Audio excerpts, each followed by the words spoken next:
Well, that's what happens when you become an eager beaver.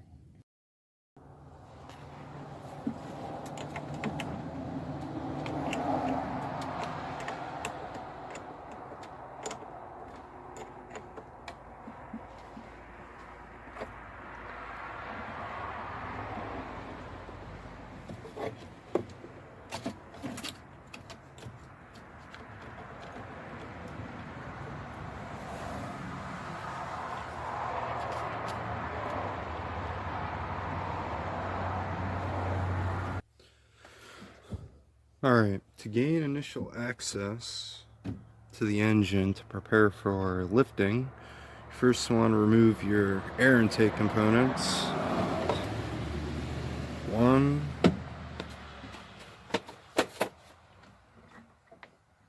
2,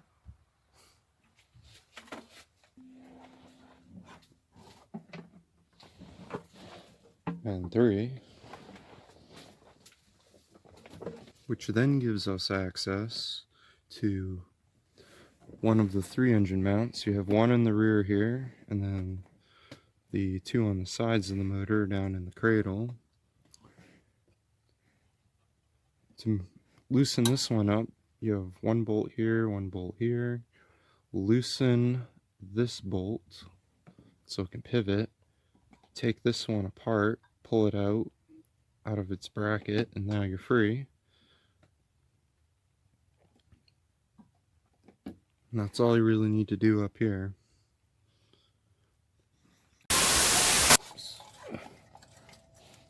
Oh.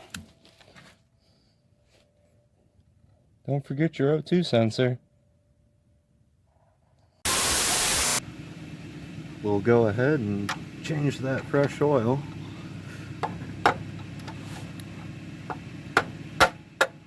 There we go.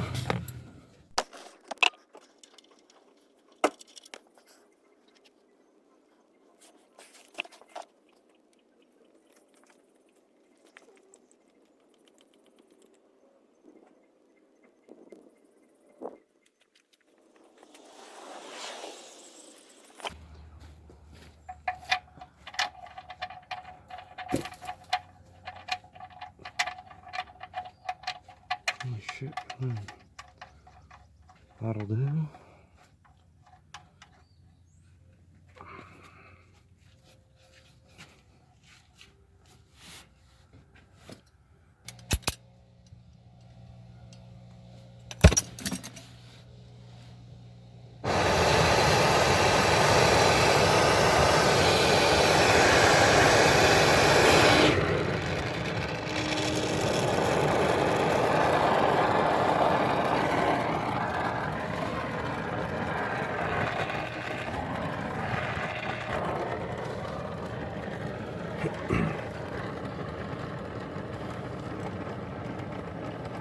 If you remember, we put high temperature Loctite on these, so this is the best way to break that free. A little bit of heat.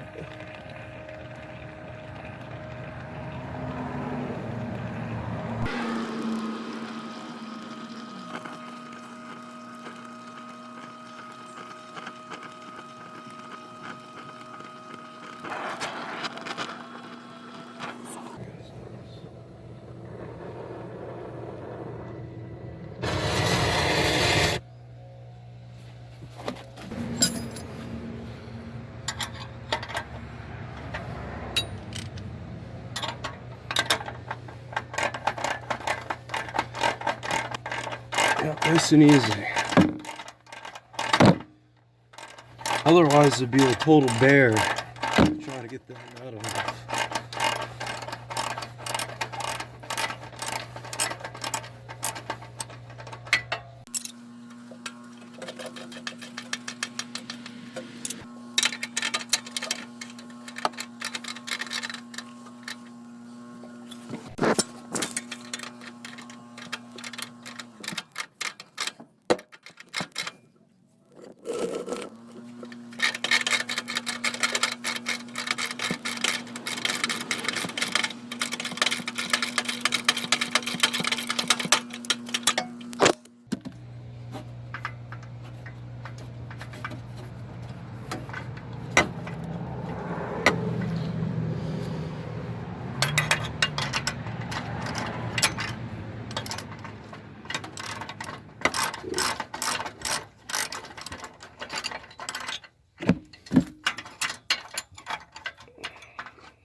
See all that Loctite goodness.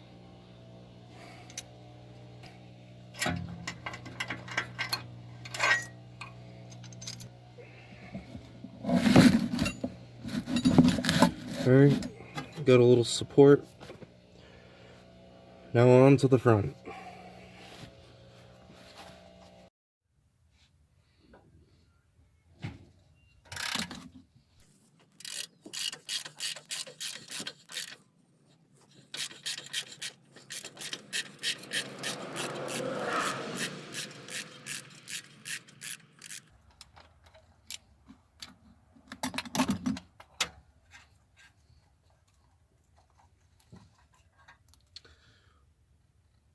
Boink.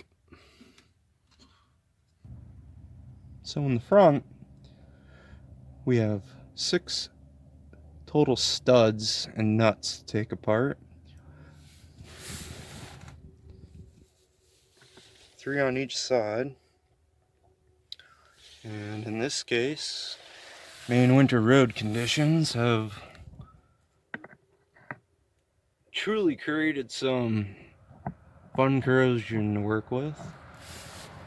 And if you notice, someone's been in here before. Those are 2 newer nuts.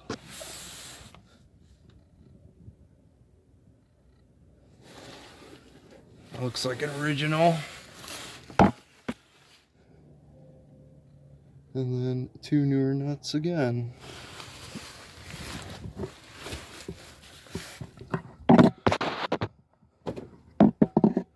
So we'll do a little bit of prep work and clean up this stuff and see where we're gonna get. A lot of times with this type of corrosion, you know, that nut's not gonna want to travel down the threads on the stud. So it'll just lock up and then you can unwind it from the cylinder head. So we'll do a little cleanup and then we'll see what happens.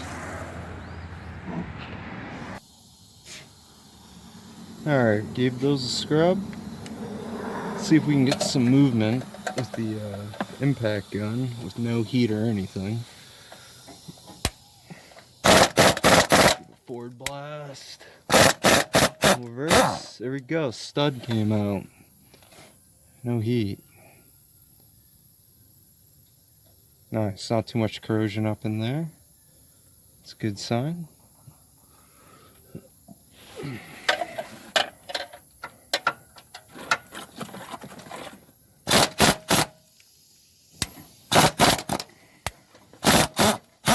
There we go. Number 2.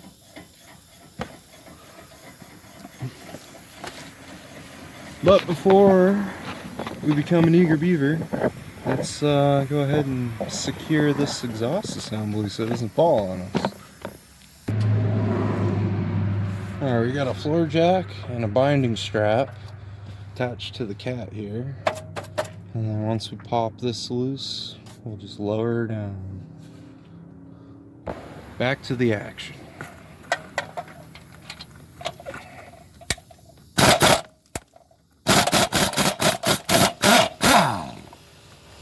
Alright, 3 for 3.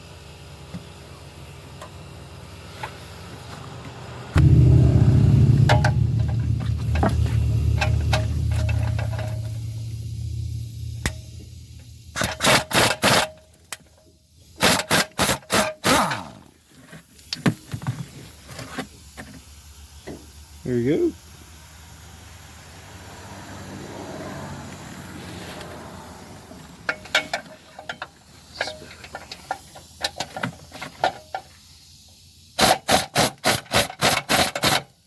We'll come back to that one.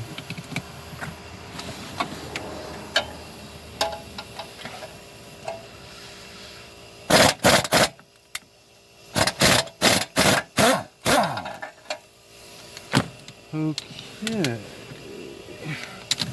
Good.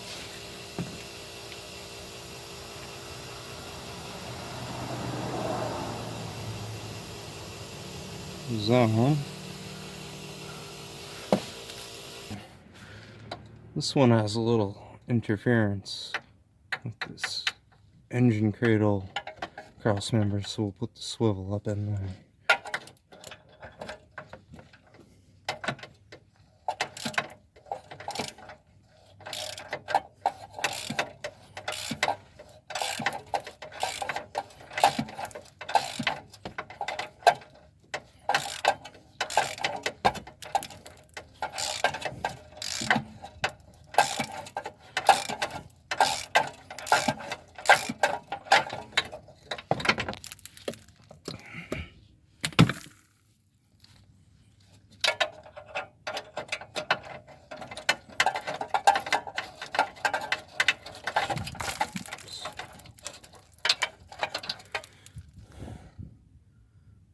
There we go, lucky enough, all 6.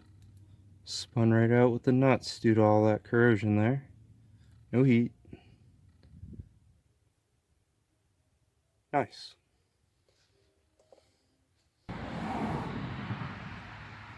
Alright, I jiggled the donut joint loose back there, so we should be able to just drop this now.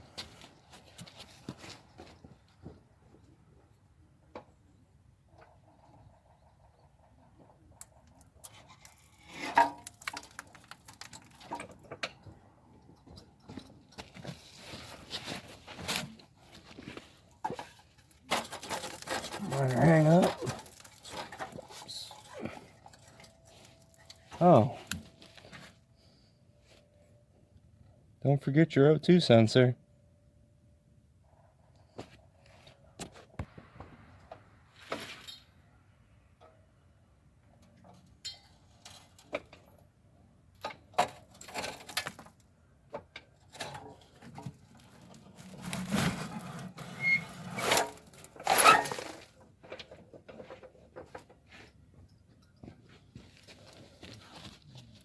There we go.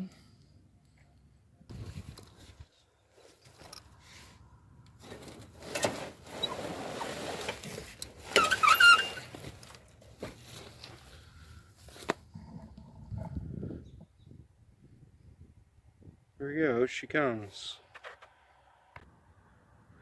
So once you drop your exhaust headers, now's a pretty good time to see what your valve conditions are looking like and your valve stem seals. See if they're leaking any oil. And you can tell that one looks like it might be leaking a little bit. That one looks okay.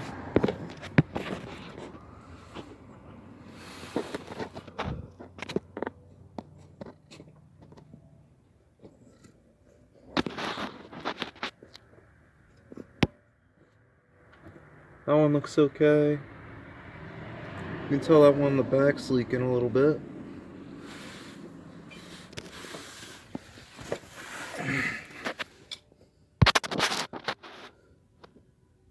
And on the other side,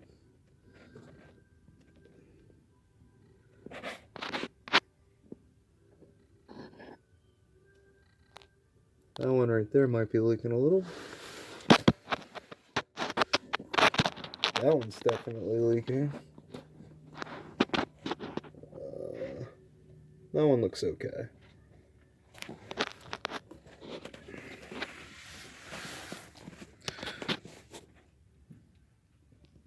What do you expect for a high mileage engine? Let's try these engine mount bolts, nuts.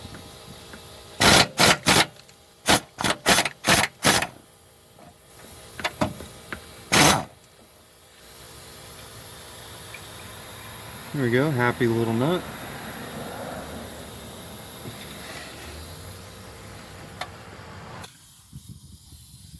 Engine mount number 2.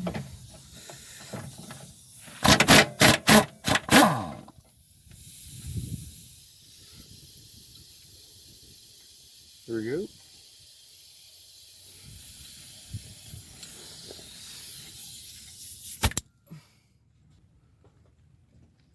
Alright, you can see that I've got the engine already lifted. Okay, again, we pulled the exhaust off because A, gave us more clearance. B, I'm going to replace all the studs and flange nuts with all new components. So once this was lifted, I did that off camera. It was raining out, so I don't want to get my camera wet. But I'll show you the reverse procedure to lower everything back down. So we lifted it, got about 2 inches of clearance on both sides, so I put some wood blocks in, little spacer blocks. Okay, nice quick and dirty way to hold all that up. You don't have to worry about crushing yourself. And before we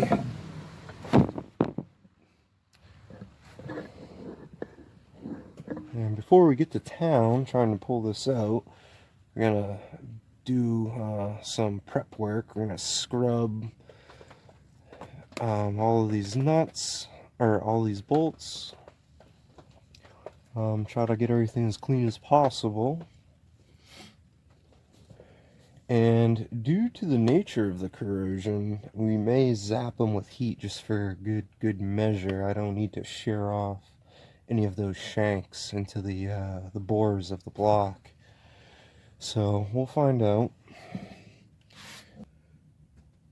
And you can see, so the lower end here of the dipstick tube, you can see how it kind of arches down into the pan. And this is just kind of a compression fitting. There's an O-ring, that fit focus. There's an O-ring around the dipstick tube, and that's what seals it off here in this little bell mouth. So we'll get to that after we start cleaning this stuff up.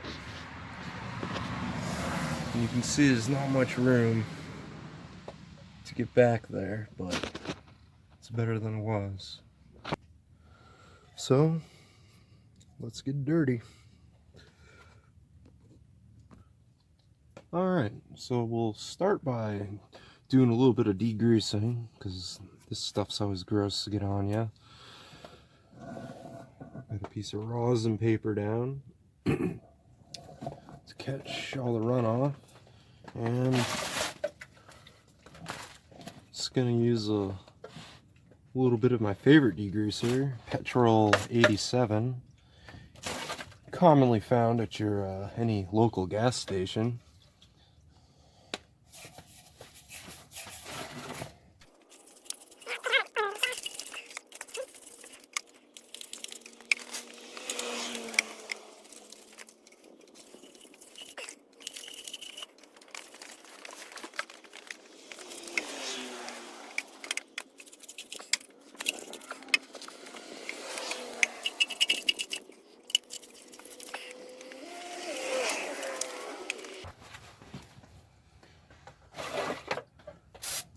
Okay, and then a little rinse with some brake clean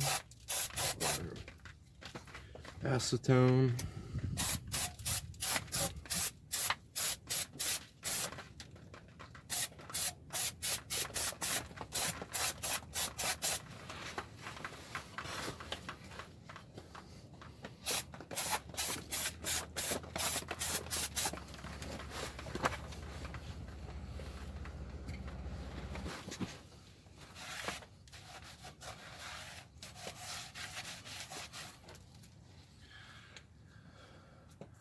Yeah, already degreased.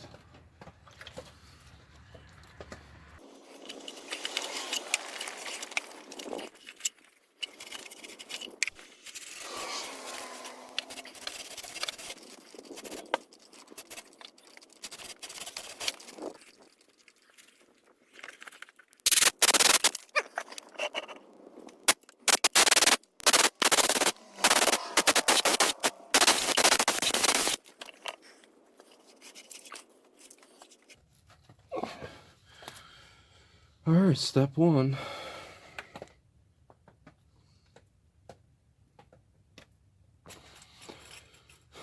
Alright, step two. You guessed it. Needle scaling.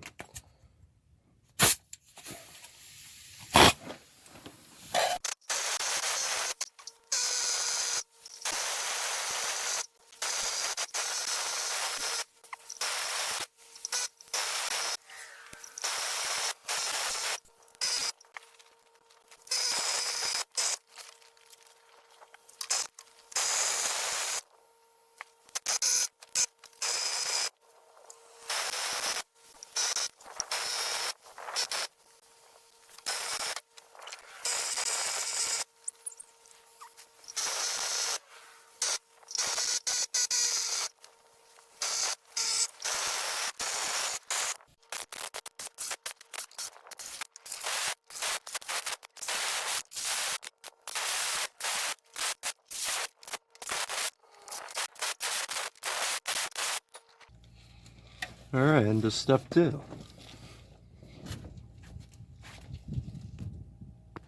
Alright, step 3, a little bit of a scrub.